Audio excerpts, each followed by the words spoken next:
மாணிக்கம் பிள்ளை வீட்டுக்கு நம்ம பய போனது வாஸ்தவம் தானா? உங்களுக்கு நிரூபிக்கணும்னா சாட்சியை கைவசமே வச்சிருக்கேன். சண்டையை உண்டாக்கி குடும்பத்துல கோளாறுகளுக்கு சரியான கணக்கு புள்ள. என்னடா மனோகரா தொலைச்சிரும் பயல. எவ்வளவு நெஞ்செழுத்தம் அந்த பிச்சைக்கார பைய வீட்டுக்கு நம்ம சேகர் எப்படி போனான்? ஏன்னா பொய்யாமடி ஏன்டா போனான்? எனக்கு என்னங்க தெரியும்? எப்படியா போவனா? அப்படி கேளுங்க. இந்த பயலுக்கு தெரியாம இந்த வீட்டுல இருந்து ஒரு எச்சி இலை கூட வெளியில போகாது. உருவமே சரியில்லை. வென வென வென பயன். நான் சிவனன் இருக்கேன், வம்புக்கு வராத, நான் அவ்வளவுதான் சொல்லுவேன். என்னடா நீ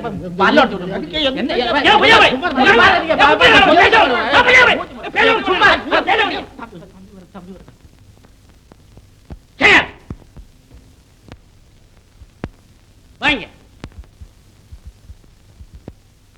எங்கடா போயிருந்த? இத்தனை நாளா நம்ம குடும்ப சம்பந்தமான ஒரு பெரிய ரகசியத்தை என்கிட்ட சொல்லாம மறைச்சு வச்சிருந்தீங்களே, அதை தெரிஞ்சுக்கிட்டு வரதுக்காக போயிருந்தேன். கேட்டியா ஐயா? பய பதிலே ஒரு நிமிஷம் இருக்குது. நீங்க ஒண்ணு அசராதீங்க, நெருக்கடியான கட்டம், சமாளிங்க. என்னடா உளர்ற? நான் ஒண்ணும் வளரல, உண்மையை தான் சொல்றேன். மாணிக்கம் பிள்ளைதான் என்னோட மாமாங்கிறத இத்தனை நாளா என்கிட்ட சொல்லாம தானே மறைச்சு வச்சிருந்தீங்க. அதை தெரிஞ்சுக்கிட்டதுக்கு அப்புறம் தான் பேசுறேன். இப்படி எல்லாம் எங்கிட்ட பேசி சொல்லி அந்த கல்வி உனக்கு கத்து கொடுத்தாங்களா? யாரும் கத்து கொடுத்து நான் பேசுறது இல்ல, நானா தான் பேசுறேன். நீங்க கஷ்டப்படுற காலத்துல மாணிக்கம் பிள்ளை எவ்வளவு உபகாரம் செஞ்சார். அந்த நன்றி எல்லாம் மறந்துட்டு அவரை ஒரு தடவை கூட போய் பார்க்காம, அவருக்கு எந்த விதமான உதவியும் செய்யாம நீங்க இருந்தும் கூட அந்த நல்ல மனிதர் உங்களை பற்றி கேவலமா பேசாம, ஊரார்கிட்ட உங்களை தூற்றாம, தான் கெட்டாலும் பரவாயில்லை, உங்களோட குடும்பமாவது நல்லபடியா வாழட்டும்னு வாழ்த்துற நல்ல சொல்ல என் காதார கேட்டதுக்கு அப்புறம் தான்ப்பா பேசுறேன். ஒண்ணும் கத்துக்கிட்டு வந்து பேசல. கேட்டியா ஐயா? பய ரொம்ப மிஞ்சி போயிட்டான். தம்பி, அப்ப மகனுக்குள்ள சண்டையை மூட்டுறதுக்கு யாராரோ எதையோ சொல்லுவாங்க, அதெல்லாம் நம்பலாமா? மிஸ்டர் வஜ்ரம், இது எங்க குடும்ப விஷயம், உன் கணக்க பாரு. பாத்தீங்களா? இங்க பாருடா, பெரியவங்களுக்குள்ள சண்டை சச்சரவுல அநேக ரகசியங்கள் தொக்கி நிற்கும். இதை சின்ன பசங்க கண்டுக்கவே கூடாது. அதே போல பெரிய மனுஷன் சின்னத்தனமா நடக்கும் போது நாங்க சின்ன பசங்களா இருந்தாலும் உங்களை கண்டிக்காம இருக்க கூடாது. இப்ப என்னடா செய்யணுங்கிற? மாணிக்கம் பிள்ளையோட குடும்பத்தை நம்ம வீட்டோட கொண்டு ஒரு காலம் முடியாது. இல்லைன்னா அவங்களுக்கு நிறைய பண உதவி செய்து அவங்க குடும்பத்தை ஆதரிக்கணும். அதுவும் முடியாது. எதுவுமே முடியலன்னா மாணிக்கம் பிள்ளையனுடைய மகள் கௌரிய எனக்கு கட்டாயமா கண்டிப்பா நிச்சயமா கல்யாணமே செய்து கொடுத்து ஆகணும். கௌரியா? ஆமா. உனக்கா? ஆமா. என்னடா சொல்ற? நடக்க போறத சொல்றேன். சோத்துக்கு விதி இல்லாதவன் மக உனக்கு சம்சாரமா வரணுமா? ஆமா ஆமா ஆமா. அரிசி போட உன பார்க்கவே எனக்கு இருக்கமா இருக்கு. அரைச்சா போங்கப்பா, உங்க கூட பேசவே எனக்கு சங்கடமா இருக்கு. ஏதா என் வைத்தியத்தை கொட்டிக்காத. லட்சாதி பிரபு கந்தசாமியின் மகள் கமலம் உனக்காக காத்துக்கிட்டு இருக்காடா, காத்துக்கிட்டு இருக்கா. அப்பா, லட்சாதிபதியின் மகள் கமலம், ஆனால் லட்சணம் உள்ளவள் கௌரி. பணத்திற்கு அதிகாரியாயிருக்கலாம் கமலம், குணத்திற்கே அடிமையானவள் கௌரி. கமலம் வாழ்ந்தவள், இன்னும் வாழப் போகிறவள். ஆனால் கௌரியோ தாழ்ந்தவள், தரித்திர நிலையிலே உள்ளவள். தன்னை மணக்க எவனும் முன்வர மாட்டான் என்பதற்காக தற்கொலை செய்து கொள்ள கூட தயாராய் இருப்பவள். அப்பா, ஜாஸ்தி பேசாதடா. இதான் உங்க முடிவா? ஆமா. அந்த மாணிக்கம் உள்ள மக கழுத்துல நீ தாலியை கட்டவும் கூடாது, நான் அதை பார்க்கவும் கூடாது. இதுதான் என் முடிவான அபிப்பிராயம். ஆல் ரைட், நான் பாத்துக்கிறேன். நானும் பாத்துக்கிறேன். என்ன? நான் பாத்துக்கிட்டே தானே நிக்கிறேன். நம்ம கிட்ட டச் பண்ண முடியுமா? அதானே கேட்டேன். இந்த பாக்ஸிங் பயில்வான் பன்கோட்டி வந்து நின்னா கோதாவை சுத்தி யாருமே இருக்க மாட்டாங்க. ஆமா. ஒன்னு ரெண்டு ரெண்டு ரெண்டு ரெண்டு. அண்ணா, என்னங்க இவர்தான் எங்க அண்ணா. எல்லாம் என்னங்க? வணக்கங்க. இதான் பாயிண்ட் ஒன். ஓஹோ, அப்படிங்களா? நம்ம கிட்ட பவுலே கிடையாது. ஐயோ, இருங்க இருங்க ஐயா. இது அவுட். என்ன? அவுட். அண்ணா, அண்ணா. அவுட். ஐயோ, அவுட். அவுட். அரசு, இது என்ன ஆபத்து? அதெல்லாம் ஒண்ணு இல்லைங்க. எங்க அண்ணாவுக்கு பாக்ஸிங்னா ஒரே பைத்தியம், அதனால இப்படி பழகிக்கிட்டு இருக்காரு. ஓஹோ, பழக்கத்துக்கு வர்றவங்க முகம் தான் அம்பிடிச்சா? பயப்படாதீங்க, இது என்ன சாதாரண தட்டு. குத்து பாக்குறீங்களா? ஐயோ வேண்டாங்க, இப்பவே பல்லெல்லாம் ஆடி போய் நிக்குது. விஷயம் தெரிஞ்சா வந்திருக்க மாட்டேங்க. அண்ணா, இந்த ஊர் மிராஸ்தர் குணசில இருக்கிறாரு, அவருடைய கனக பிள்ளை மகன். இவர் பேரு ஹரி. நீங்களே சொல்லுங்க. அறிவழகங்க. அண்ணா, இன்னைக்கு என்ன ஒரு பெரிய ஆபத்துல இருந்து இவர் காப்பாத்தினார் அண்ணா. அப்படியா? ஆமா. ஐயா எங்க வந்தாரு? ஒண்ணும் இல்லைங்க, உங்க தங்கச்சி விஷயமா ஒரு வார்த்தை உங்ககிட்ட சொல்லிட்டு போலான்னு வந்தேன். வந்த இடத்துல பேர்பட்ட மரியாதை கிடைக்கும்னு நான் எதிர்பார்க்கலீங்க. அண்ணா நீங்க பேசிக்கிட்டு இருங்க, நான் போய் காப்பி போட்டு கொண்டாரு. சீக்கிரம் போடு வாங்க. ஐயோ மாட்டாங்க, பயப்படாதீங்க, சும்மா தைரியமா வாங்க. நான் போறேன். அட வாங்க. உட்காரியா? இல்ல பரவாயில்லைங்க, உட்கார். ஐயோ.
தந்தை உள்ளம் மாறுமா?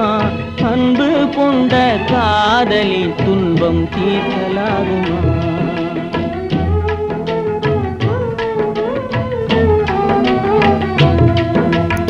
எந்தன் துன்பம் தீருமா? தந்தை உள்ளம் மாறுமா? அன்பு கொண்ட காதலில் துன்பம் தீர்க்கலாகுமா?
வாழ்வு காணவே மகிழ்வோடு என்னை தேடுவாய்.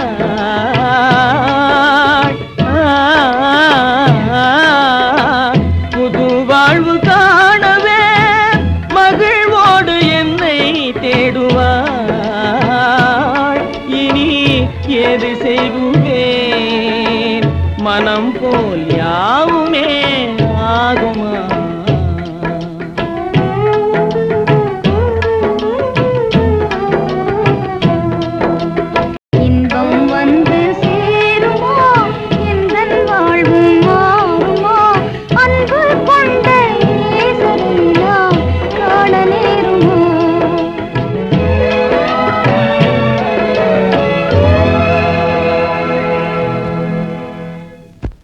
சேகர் கற்பனையை சித்தரிக்கும் எழுத்தாளன் தன் கருத்திலே நினைத்தது எழுத்து ரூபத்திலே சரியாக வரவில்லையே என்று அவஸ்தைப்பட்டது போல கலைக்கூடத்தை அமைத்த சிற்பியை திறப்பு விழா தினத்தன்று கூப்பிட மறந்துவிட்ட காரணத்தால் கண்களிலே நீர் தேங்கி நிற்கும் நிலையில் ஒரு சிலை செதுக்கி வைத்தது போல அமைதியின்றி ஏன் அல்லல் படுகிறாய்? உன் சிந்தனை கடலிலே உறுதி கப்பலை கவிழ்த்து விடாதே. சுந்தர் கௌரியை காப்பாற்றுகிறேன் என்று மரணத்தோடு போராடி கொண்டிருக்கும் மாணிக்கம் பிள்ளையிடம் நீ சொன்னதை மறந்து விடாதே சேகர். சேகர் வருவான், வாக்கை காப்பாற்றுவான், ஆதரவு காட்டுவான், கஷ்டம் நீங்கிவிடும், கண்ணியமாக வாழலாம் என்று அவர் இதய அஸ்திவாரத்திலே கட்டும் ஆசை கட்டிடத்தை இடித்து தள்ளிவிடாதே சேகர், இடித்து தள்ளிவிடாதே. வசதி உள்ள உன் அப்பா தடுக்கிறார் என்று வாடி கிடக்கும் உன் மாமன் குடும்பத்தை வஞ்சித்து விடாதே சேகர். பெற்ற தகப்பன் மறுத்தாலும் எதிர்த்து நின்றாலும் நிராதரவாக நிற்கும் கௌரி சுந்தரை காப்பது உன் கடமை. புறப்படு, தயங்காதே. போ சேகர், போ. கௌரி, அப்பா நிலை ரொம்ப மோசமா இருக்கு.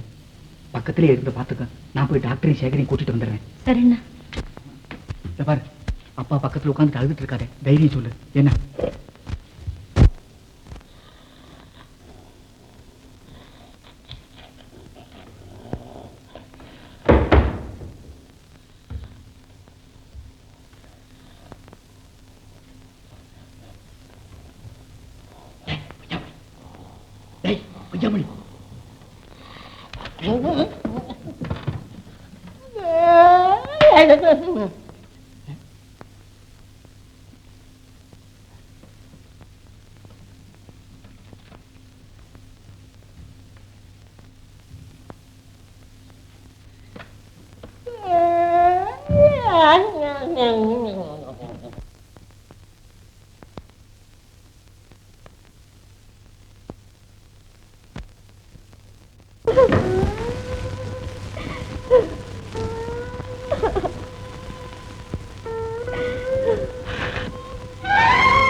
கௌரி,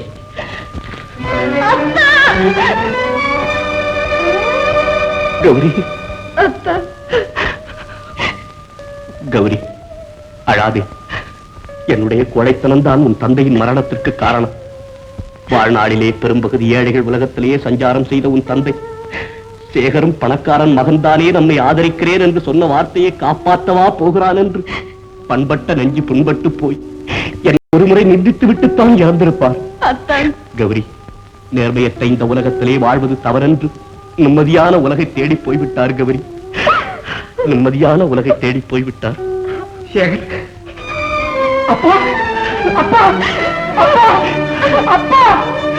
சுந்தர், சுந்தர், கவலைப்படாதப்பா. அழுதா செத்து போனவங்க திரும்பியா வரப்போறாங்கன்னு சொல்ற சத்தில்லாத சமாதானத்தை நானும் சொல்ல வரல. ரத்த பாசம் கல்மனசையும் கரைச்சே தீருங்கிறது எனக்கு தெரியும். ஆனா மனவியாதிங்கிற காத்து வேகமா வீசும் போது மைதானத்துல கொளுத்தி வைக்கப்பட்ட மெழுகுவத்தி தானே உன் தந்தையினுடைய உயிர். சுந்தர் கௌரின்னு எங்க அப்பா வாய் நிறைஞ்சு கூப்பிடுற. இனிமே என்னைக்கப்பா கேட்க போறேன். எங்க வாழ்க்கை பலகோட்டினால பாய்மரம் ஆகிவிட்டது. சுந்தர், நீ எதுக்கும் கவலைப்பட வேணாம். உன்னையும் கௌரியும் என் கடைசி மூச்சு இருக்கு வரை காப்பாத்தியே தீர்வேன்னு எங்க அப்பா கிட்ட சொல்லிட்டு வந்துட்டேன். இந்த ஆறுதலான வார்த்தையை கேட்கறதுக்கு முன்ன எங்க அப்பா ஆவி பிரிஞ்சிட்டு. என்னப்பா செய்யறது? இவ்வளவுக்கும் காரணம் என்னோட தாமதம் தான். உன் அப்பாவின் சடலம் கூட என்ன சபிச்சுக்கிட்டு தான் இருக்கும். அப்படி ஒண்ணும் இல்ல அத்தா. அவர் சாகும்போது கூட இந்த கடிதத்தை உங்ககிட்ட தான் கொடுக்க சொன்னார். சேகர், வாழ்ந்து பின் தாழ்ந்து போன என் குடும்பத்தை வாழ வைப்பது உன் பொறுப்பு. சீமானாக நான் இல்லாவிட்டாலும் பணமும் பொருளும் சேர்க்காவிட்டாலும் நான் பெற்ற செல்வங்கள் சுந்தர் கௌரி இருவரையும் உன்னிடம் ஒப்படைத்து செல்கிறேன். இவர்களை காப்பது உன் கடமை அப்பா. இங்கம், நீயும் கௌரியும் மணமக்களாக நிற்பதை ஒரு முறை பார்க்க கொடுத்து வைக்காத உன் மாமன் மாணிக்கம் பிள்ளை. படித்தீர்களா அப்பா கடிதத்தை? மாமாவின் மரணத்திற்கு யார் காரணம் என்பதை யோசித்தீர்களா?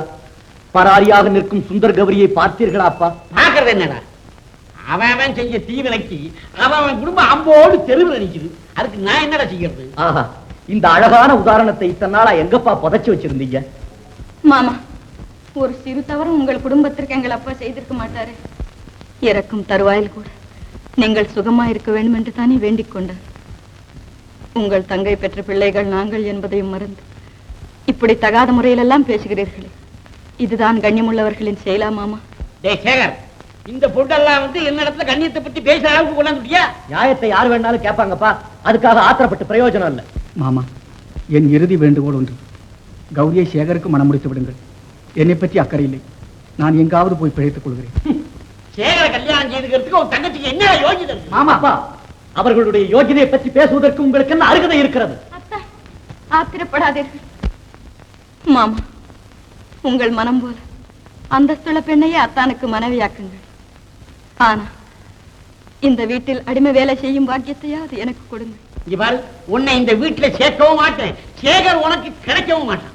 மாமா, வயது வந்த பருவத்தில் ஒரு பெண் தனிமையா இந்த காலத்தில் வாழ முடியுமா? ஆதரிக்க ஆள் இல்லாம அனாதையா ஒரு அவள் இருக்கிறான். அவளுக்கு எத்தனை அபாயம் வருமோ உங்களுக்கு தெரியாதா மாமா? கௌரி, பொறுமையோட நீ எடுத்து சொல்ற புத்திமதிகளை புரிஞ்சுக்கிறதுக்கு எங்க அப்பாவுக்கு அவ்வளவு தூரம் சக்தி போதாது. அவசரப்படாதே சேகர். மாமா, நடந்ததெல்லாம் மறந்துடுங்க. எங்களுக்கு ஒரு நல்ல வார்த்தை சொல்லுங்க. ஒரே வார்த்தையா சொல்றேன். முதல்ல நீங்க 2 பேரும் இந்த வீட்டை விட்டு வெளியே போங்க. அப்பா, நானும் சீரியஸா தான் சொல்றேன்.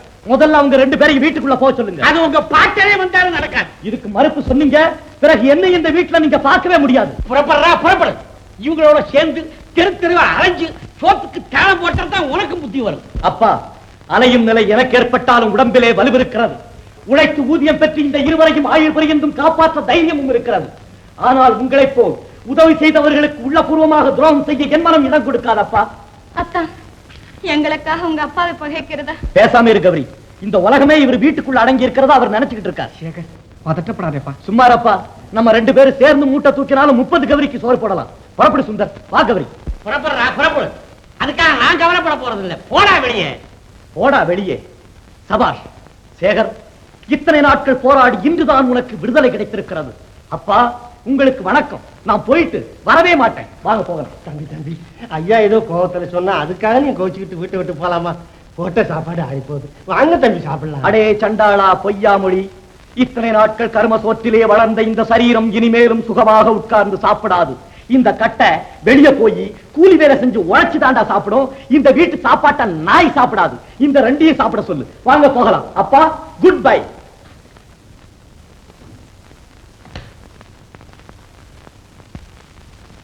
உங்க பொண்ணு சுமதி படமா இது? நம்ம சுமதி போட்டோவே தான் அந்தோனி. சுமதி சின்ன வயசுல இருந்ததையும் இப்ப இருக்கிறதையும் பார்த்தா யாராலையும் அடையாளம் கண்டுபிடிக்க முடியாது. கட்டன் ரைட்டா சொல்றேன். இந்த காலத்துல பிள்ளைகளை பெத்தவங்க கூட 2 வார்த்தை கடிஞ்சு சொல்லிவிடுவாங்க. ஆனா நீங்க எடுத்து வளர்த்த பெண்ணை இவ்வளவு பிரியமா வளர்த்துறத நான் பார்த்து ஒவ்வொரு நாளும் ஆச்சரியப்படுறேன். மெதுவா பேசியா. எடுத்து வளர்த்த பெண்ணுங்கிற ரகசியமே எனக்கு உனக்கும் தான் தெரியும். பொண்ணு காதுல விழுந்துட்டு போகுது. நீங்க ஒண்ணு இந்த பாருங்க, இந்த அந்தோணி காதுல போடுற ரகசியம் டயருக்குள்ள அடைச்சு வைக்கிற காத்து மாதிரி. Beautiful example. அதுதான் எக்ஸ்பீரியன்ஸ். பொண்ணு வருதுயா.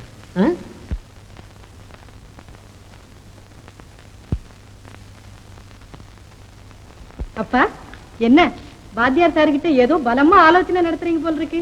ஒண்ணும் இல்லம்மா, நீ சின்ன வயசா இருந்தப்போ எடுத்த போட்டோவை பார்த்து அந்தோனி ஒரே அடியா ஆச்சரியப்படுறாரு. ஆமாம்மா. என்ன வாத்தியார் சார், ஸ்கூல் எல்லாம் எப்படி நடக்குது?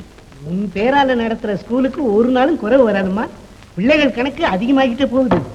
ஓ சார், டயம் ஆயிடுச்சு. அப்பா, நான் டிஸ்பென்சரி போயிட்டு வரேன். இருமா, போகலாம்.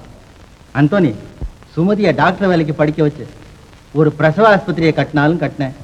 சதா சலியாத உழைப்பு தான். ஏமா, ஒரு நாளைக்கு தான் ரெஸ்ட் எடுத்துக்குவேன். அப்பா, நான் ஒரு நாளைக்கு ரெஸ்ட் எடுத்துக்கிட்டா எத்தனை கர்ப்பஸ்ரீகள் நம்ம ஹாஸ்பிட்டல்ல மரணாவஸ்தைப்படுவாங்கன்னு உங்களுக்கு தெரியாத? அம்மா சுமதி, உங்க அப்பா இப்பதான் இப்படி பேசுறாரு ஒழிய, அவர் டாக்டரா உத்தியோகம் பார்த்த காலத்துல ஒரு நாளாவது ஒரு நிமிஷம் என்கிட்ட இந்த மாதிரி உட்கார்ந்து பேசியிருப்பாரா?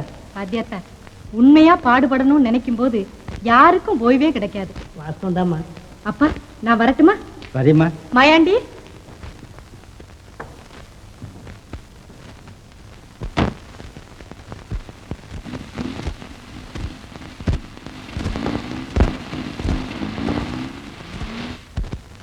பொண்ணுன்னா இப்படி இல்ல இருக்கணும். கட் அண்ட் ரைட்டா சொல்றேன் சார், இதுதான் பொண்ணு. அந்தோனி, இந்த பொண்ணு எனக்கு கிடைக்கிறதுக்கு முந்தையே என் சம்சாரம் இறந்து விட்டாளேங்கிறத நினைக்கிற போது என் மனசு ரொம்ப வேதனைப்படுது.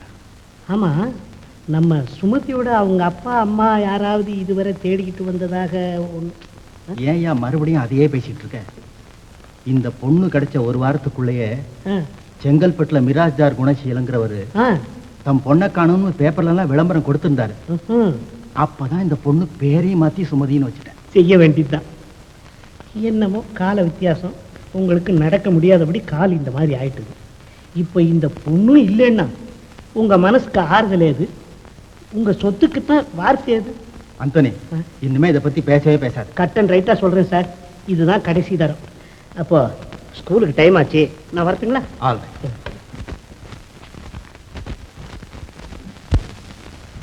உட்காருங்க. ஏம்மா, இன்னைக்கு உடம்பு எப்படி இருக்கு? எனக்கு எவ்வளவோ பரவாயில்லைங்க டாக்டர் அம்மா. நீங்க செய்யற உபத்திரணியிலேயே உடம்பு சவிக்கியம் ஆயிடுது. வைத்தியம் எல்லாம் எப்பவும் கால் பாகம். ஆனா டாக்டருங்க பேசுற சாந்தமான வார்த்தை தான் முக்கால் பாகம். கமலா, உன் உடம்பு எப்படி இருக்கு? பரவாயில்ல, சுமாரா இருக்கு. சந்தேகத்தோட சொல்லாதம்மா. வக்கீல்கிட்டையும் வைத்தியர்கிட்டையும் எப்பவும் உண்மையை சொல்லிடணும், தெரியுமா? நேற்று அட்மிட் செய்த கேஸ் டெலிவரி ஆயிடுதா? Very good. கொஞ்சம் இருங்க, இந்த 1 மினிட்ல வந்துடுறேன்.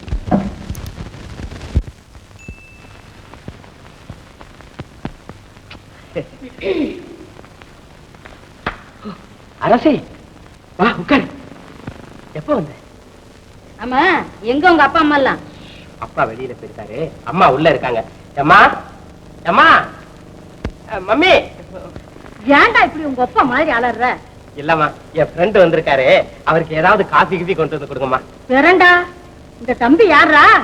அம்மா, நான் தம்பி இல்ல, வந்து அண்ணம்மா. எனக்கு 6 மாசத்துக்கு மூத்தவரு. அப்படியா? ஆமா. போய் காஃபியை கொண்டு வாங்க. இந்த பாருங்க, இந்த வேஷத்தை போட்டுக்கிட்டு இருக்க முடியாது. உங்க அப்பா அம்மா கிட்ட உண்மையை சொல்லி போய் கூப்பிடு. சரி, ஓடா கூப்பிடுறேன். அம்மா இல்ல, உள்ள போய் கூப்பிடுறேன் உதவி. சரி. என்ன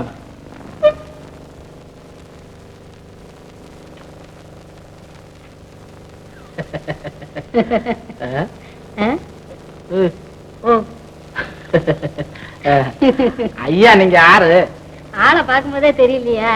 தெரியுது, ஒரு ஆம்பளை. தப்பா சொல்றீங்களே. என்னது தப்பா சொல்றேன்னா? அப்படின்னா நீங்க யாரு? நான் வந்து மனுஷன். ஐயோ ஐயோ, என் மகன் தான் கிருகு பையன் நினைச்சேன். அவனோட சேர்ற பயல்களும் அப்படித்தான் இருக்கான். மாமா, அரவா மாமா, நீங்க எனக்கு ஒரு முறையில மாமா தான் வேணும். என்னடா சொல்ற? சொல்றேன் இருங்க. ஆமா, இன்னும் ஏன் உங்க மகனுக்கு கல்யாணம் செய்யாம இருக்கீங்க? அது ஒண்ணுதான் குறைச்சல் அந்த காளி பயலுக்கு. உங்க மகன் கூட யாரோ ஒரு பொண்ணை பார்த்து வச்சிருக்கிறதாக கேள்விப்பட்டேன். என்னது, பொண்ணை பார்த்து வச்சிருக்கானா? தோலை ஒழிச்சிரும் பாயில தோலை. ஏன் கோவப்படுறீங்க? நான் கூட அந்த பொண்ணை பார்த்தேன். உங்க மகனுக்கு ரொம்ப பொருத்தமான பொண்ணுதான். அதனால சீக்கிரம் கல்யாண ஏற்பாட்டை செய்யுங்க. பேசாம இருக்க மாட்டேன். ஏய், என் மகன் கல்யாணத்தை பத்தி பேசுறதுக்கு நீ யாரா? நான் யாரா? மாமா, வார்த்தைய கொஞ்சம் அளந்து பேசுங்க. என்னது அளந்து பேசுங்க? வார்த்தைய அளந்து பேசுறதா? ஆமா. என்ன என்ன என்ன நீங்க பல்ல ஊத்துருவேன். ரொம்ப ஜாஸ்தியா அண்ணே, அயோக்கிய பையனே, நீங்க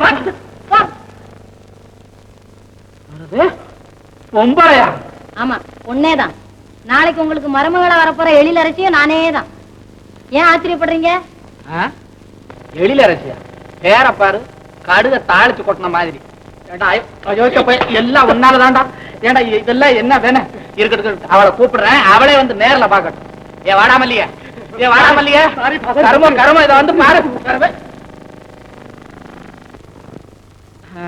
நான் இந்த பயலை பத்தி என்னென்ன மனக்கோட்டை கட்டிக்கிட்டு இருக்கேன். அதெல்லாம் ஒண்ணும் மோசம் வராதுங்க. ஏன் கவலைப்படுறீங்க? அந்த மாணிக்கம் புள்ள மகளை கட்டுவேன்னு ஒரே புடியா சொன்னதுனால எங்க முதலாளி அவர் மகனை வீட்டை விட்டே துரத்திட்டாரு. இனிமே அந்த வீட்டுல நான் வச்சதுதான் சட்டம்னு சந்தோஷப்பட்டுக்கிட்டு வர்றேன். இந்த பையன் இந்த மாதிரி நடந்தா இவன் என்ன செய்யறது? நீங்க அதை மறந்துருங்க. முதல்ல உன் மகனை அந்த புள்ளைய மறக்க சொல்லு. அப்புறம் 5 வருஷத்துக்கு கல்யாண பேச்சே எடுக்க கூடாது. எடுத்தா கொலை கொலை நடக்கும்னு சொல்லலாம். சரி சரி, சிவனேன்னு இருங்க. நீ குடுக்குற செல்லம் தாண்டி சீப்பு கண்ணாடி இதெல்லாம் 2 வாங்க ஆரம்பிச்சிருக்கான். இங்க பார், கண்ணாடி இங்க பாத்தியா? என்னது? முன்னால கண்ணாடியும் பின்னால அந்த வாயாடி. பாரு பாரு, நல்லா பாரு. அவன் பாத்துருக்கிற பொண்ணா இது?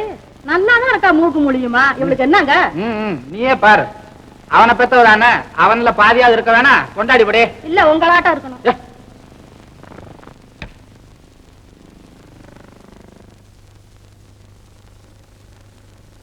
நல்லாத்தான் இருக்கா.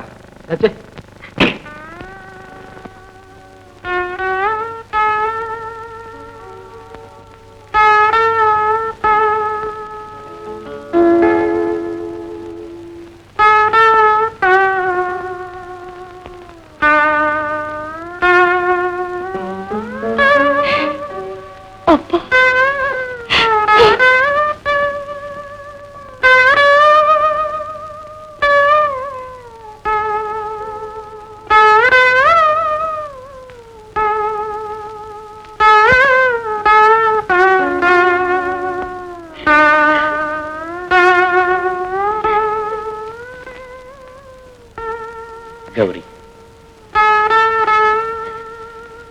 இந்த இலைகள்ல இருக்கிற பனித்துளிகளை விட உன் கண்ணீர் துளிகள் தான் என் கண்களுக்கு அதிகமா படுது. எங்க கொஞ்சம் சரி. சீமான் வயிற்றுல பிறந்து நீங்களும் எங்களோட சேர்ந்து சிரமப்படும் போது எனக்கு சிரிப்பு எப்படி வரும்? அத்தான், பெண் ஜென்மம் எடுக்கிறது அழுது அழுது சங்கடப்படுறதுக்கு தானே. கௌரி, நீ சொல்றது ரொம்ப தப்பு. இந்த உலகத்துல ஒவ்வொருத்தரும் பிறந்தவுடனே அழுகிறோம். ஏண்டா இந்த பாவ உலகத்துல பிறந்தோம்?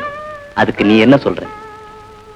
உதாரணத்தை அழகா சொல்லி என் மனசை அமைதிப்படுத்த பாக்குறீங்களா? அத்தா, எனக்கு படிப்பும் அதிகம் இல்லை, பணமும் இல்லை. நீங்க இங்க இருக்கிறதுல மாமாவுக்கு சம்மதமும் இல்லை.